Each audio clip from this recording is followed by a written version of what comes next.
Como es habitual a esta hora, vámonos de lleno a nuestra mesa de análisis.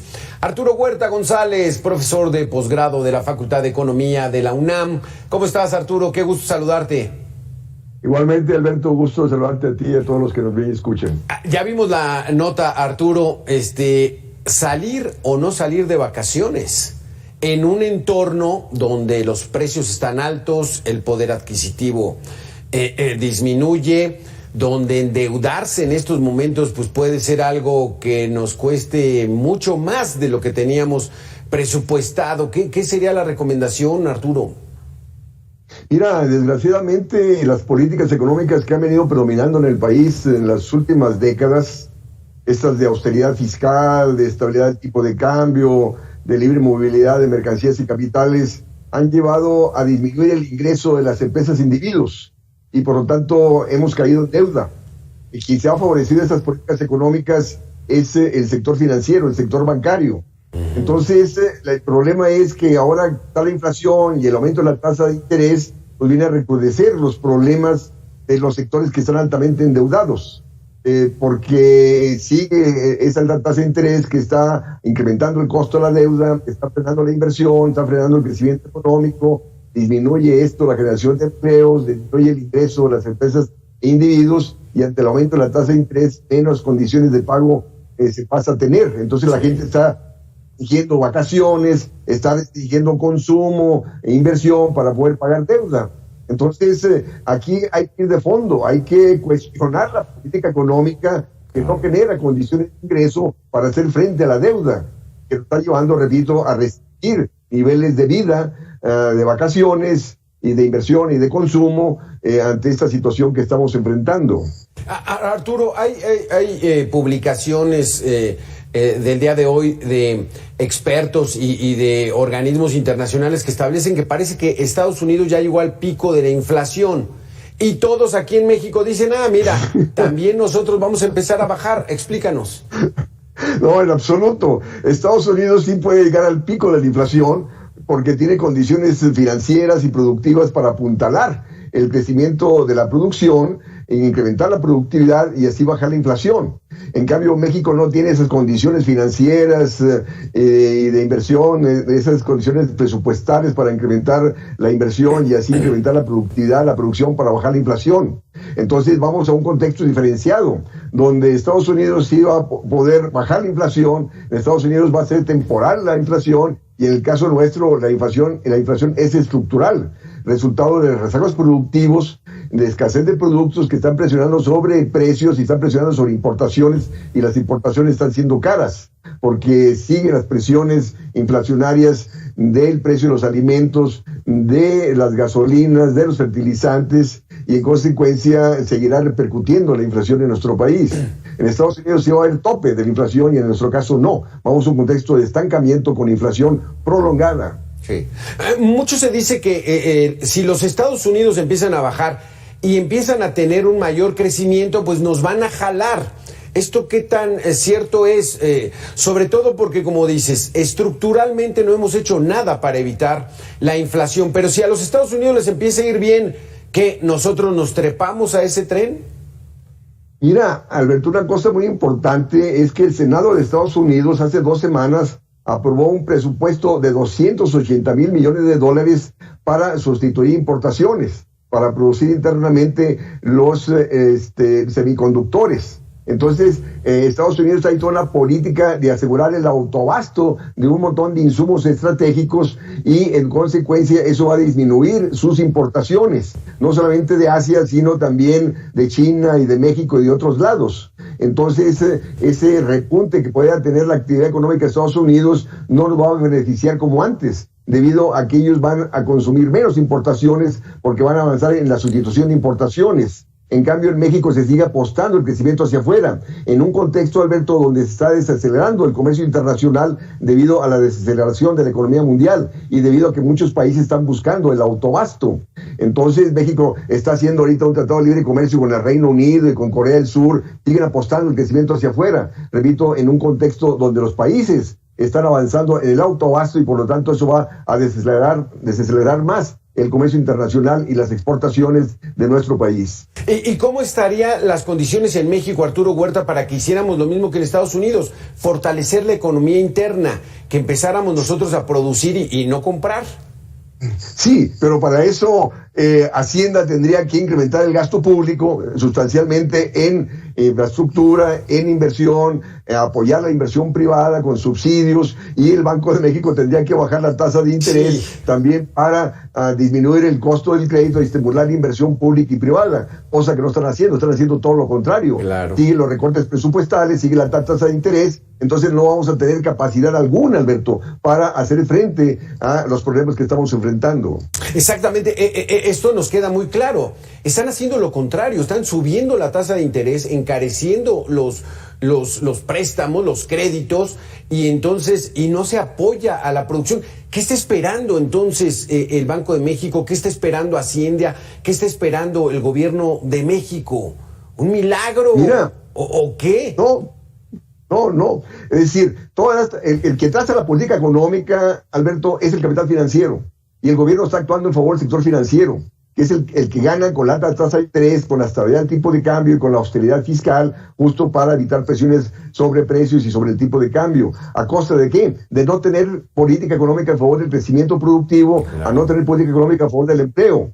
Yo he venido diciendo, ¿no? O sea, vamos a una recesión prolongada, a mayor desempleo, a mayor miseria. Y tú me preguntas, ¿hasta cuándo?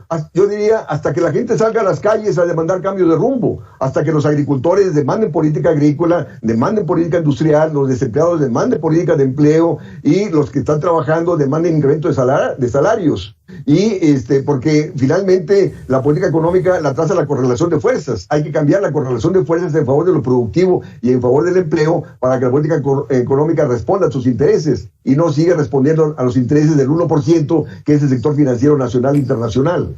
Claro, y aquí entonces ese discurso de que el banco que está ahorita en oferta, no, que sea mexicano para que nos sintamos orgullosos y ojalá. Eso es demagogia, Arturo, porque de todos modos corresponde al poder financiero ese sector. Efectivamente, igual. Hay que recordar cuando López Portillo nacionalizó la banca, tuvimos una banca disfuncional. Esa nacionalización de la banca, que ahora ya va a cumplir ¿cuántos años? Desde ¿qué? Fue en el 88, ¿no? Perdón. Con la expropiación en el 82. En el 82. Sí, en el 82. Ya son 40 años, sí, ¿no? Son 40 años que se cumplen, y eso fue para socializar las pérdidas de los banqueros, porque se les pagó a los banqueros muy bien. Sí. Entonces, la crisis iba a generar pérdidas en la banca, y lo que hizo el gobierno fue nacionalizarla, y así socializó las pérdidas de la banca, que nos llevó a la década perdida de los 80s. Sí. Y los banqueros salieron bien librados. Entonces, ¿cómo seguimos con políticas económicas a favor de lo financiero y en detrimento de lo productivo, en detrimento de la generación de empleo? Entonces, repito, hemos caído crisis tras crisis, y siempre se rescata la banca, a lo financiero, no se rescatan a las empresas. ¿Cuántas empresas quebraron en el 2020? En 18 meses quebraron 400,000 empresas. ¿Cuántos quedaron desempleados? Y actualmente nos dice, ha venido disminuyendo la tasa de desempleo. Sí, pero es porque ha disminuido la participación, ya mucha gente no está dentro del mercado de trabajo. Y si tomamos la tasa de desempleo de aquellos que están dispuestos a trabajar, está alrededor del 15%. Entonces, repito, la política económica no está respondiendo en favor de lo productivo. El sector agrícola, el sector industrial no está respondiendo a la generación de empleo, ni mucho menos a distribuir el ingreso. Arturo, entonces, la política económica responde a políticas neoliberales, a pesar de que dicen que lo neoliberal está mal. Pero ¿y entonces cómo justifica un gobierno como el que tenemos actualmente de dar dinero a las personas de la tercera edad, a las madres solteras? ¿Cómo logran ese equilibrio o qué es? Mientras defiendes al sector financiero y por otro lado estás subsidiando a los pobres. Sí, es lo que eso te lo permiten. También a Lula le permitieron lo mismo. Lula también instrumentó, cuando fue presidente, una política social en favor de los pobres, pero estuvo apoyando al sector financiero y no al sector productivo. Y aquí está pasando lo mismo. O sea, esta política social es más electoral, y ahí está el gran porcentaje de aceptación que tiene el presidente justo por esas políticas sociales. Pero eso no ha venido disminuyendo la pobreza, Alberto.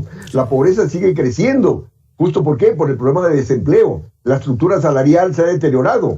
Ha aumentado el número de trabajadores que gana entre 1 y 2 salarios mínimos y ha disminuido el número de trabajadores que gana de 2 salarios mínimos para arriba. Entonces, y esto, repito, se recrudece la desigualdad del ingreso, aumenta la pobreza, no obstante las políticas sociales. Una cosa, Alberto, que hoy le decía a mis alumnos, sí, hay que recordar la crisis de 1929-33 en Estados Unidos, cuando Roosevelt gana las elecciones en noviembre del 32 y empieza a gobernar a partir de enero del 33, lo que hace fue la política de New Deal, que fue subordinar lo financiero en favor de lo productivo. ¿Por qué? Porque la gente estaba en las calles o delinquiendo o movilizada, porque los sindicatos eran muy fuertes. Y aparte estaba la amenaza del socialismo, que la Unión Soviética estaba creciendo en aquella época. Entonces lo que hizo Roosevelt fue subordinar lo financiero en favor de lo productivo y en favor del pleno empleo. Y aquí, de nuevo, repito, caemos en crisis tras crisis y se sigue favoreciendo el sector financiero. Claro. Entonces, de ahí que digo que ese 99% excluido tiene que manifestarse para demandar políticas de desarrollo industrial, de desarrollo agrícola, de empleo y de mejores salarios. ¿Qué significa eso de subordinar lo financiero que hizo Roosevelt? Sí. Estaba Estados Unidos en el patrón oro, es decir, la oferta monetaria se circunscribía a las reservas internacionales en oro.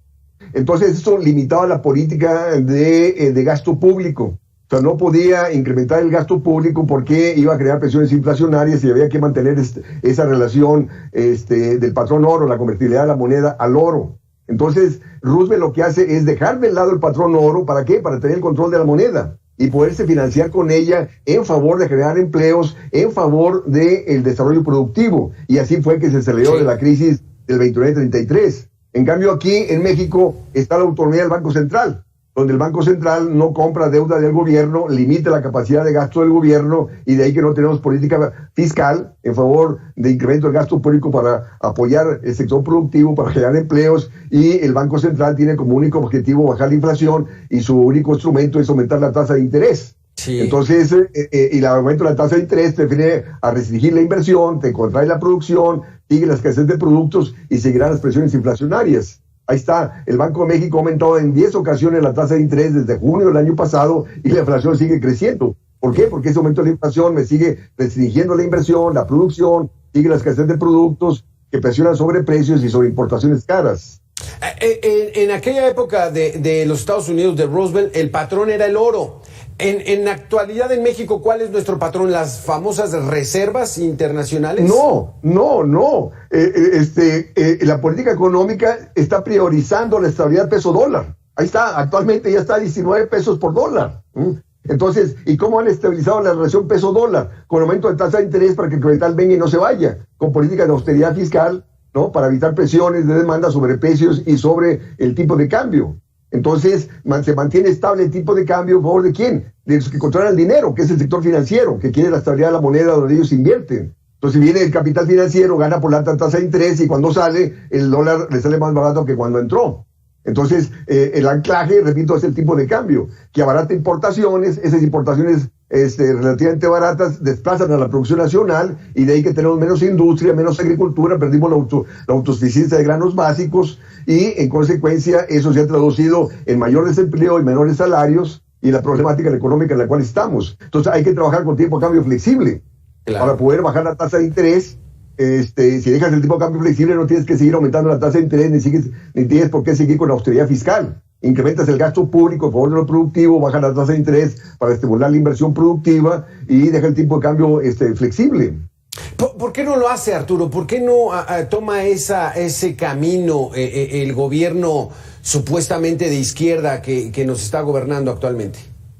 Mira, de hecho, a partir de la crisis del 95 hubo un decreto que había que trabajar con tipo de cambio flexible. porque había el tipo de cambio fijo en el periodo de salidas de Gortari que nos llevó a la crisis de diciembre del 94. Sí. Pero a pesar de que está instituido trabajar con tipo de cambio flexible, el Banco de México y Hacienda hacen todo lo posible para que no sea flexible, para que esté estable en favor del sector financiero. Entonces el Banco de México no te baja la tasa de interés porque teme que el capital se vaya y al ICE te devalúa la moneda. Pero resulta que el gobierno debe ofrecerle oportunidades de inversión en el sector industrial y el sector agrícola para que el capital invierta ahí y no se vaya. Pero para ofrecer condiciones de rentabilidad en el sector manufacturero, en el sector agrícola, tienes que tener una política de subsidios, incremento del gasto público para dinamizar el mercado interno y así asegurar condiciones de rentabilidad en el sector productivo, cosa que no hace. O también, fíjate, el propio Fondo Monetario Internacional te dice que en contexto de incertidumbre, porque estamos viviendo a nivel mundial, los países deben establecer control de cambios, es decir, prohibir la libre movilidad de capitales. Entonces, eso te permitiría bajar la tasa de interés, ¿verdad? Sí. En favor del desarrollo productivo, te permitiría incrementar el gasto público en favor del crecimiento económico. Pero aquí no. Repito, este gobierno supuestamente de izquierda, que no tiene nada de izquierda, solamente el rescate que trataba de hacer de la industria eléctrica, todo lo demás es neoliberal. Repito, teme que bajar la tasa de interés o teme meter el control de cambios que vaya a ser sujeto a política adversa por parte del capital financiero. Entonces, ¿cómo estamos subordinados al capital financiero? Y de ahí la gran problemática que estamos enfrentando. Me da la impresión como que el gobierno actual teme a endeudarse.